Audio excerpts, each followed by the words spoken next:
Greetings and welcome everyone. Today I am going to explain a beautiful function called the SIR function. But this may seem new and it could be one of my inventions, or there is no. Mathematicians may not give enough attention to this, but I haven't found a content like this on the entire internet. I searched everywhere, I couldn't find this new content.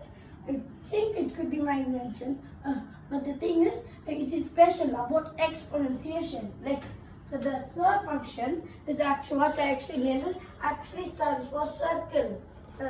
Circle as its full form. That's where I just get the abbreviation of the SIR function. And the thing is, how does this relate with the circle? First, the SIR of x actually has a formula. 2 pi r over, just a second, v square over ln of x. X. The thing is, basically, if you do this,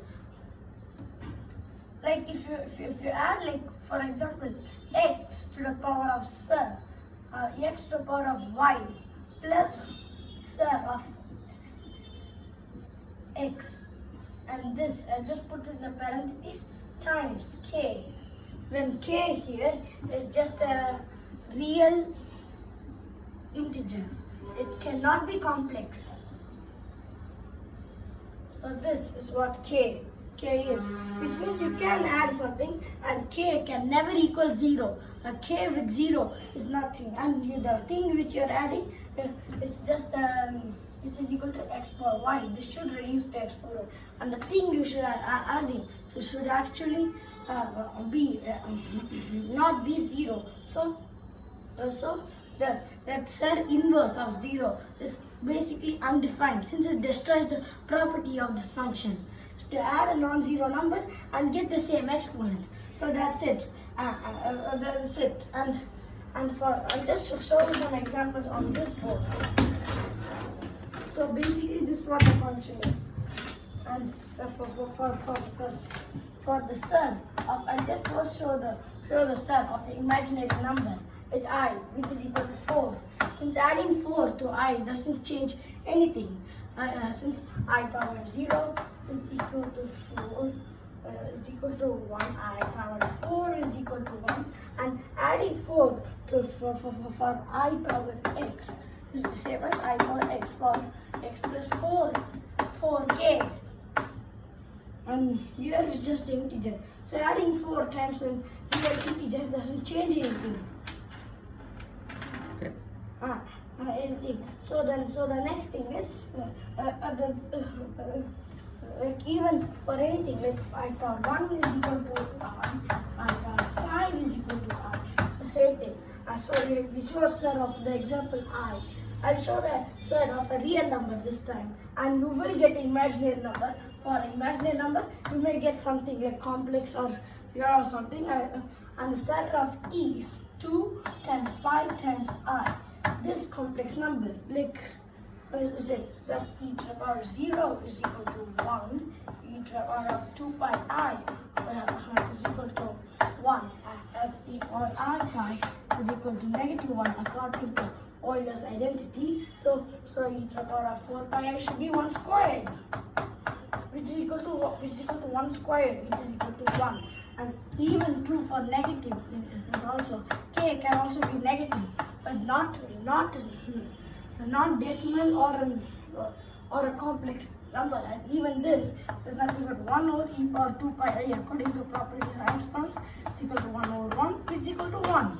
So basically, the SIR of E is 2 pi I. So the thing is, what is the SIR of this number? Approximately like 7.2. This is the approximate number. This is nothing but E squared. The answer is I pi. I times pi.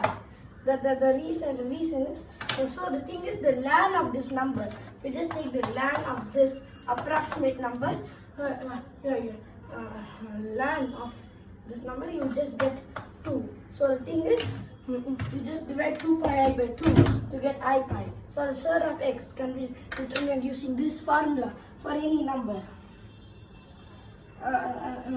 So for e squared, it is I pi. The reason why the SIR of e squared is I pi is it will actually shock you. The reason is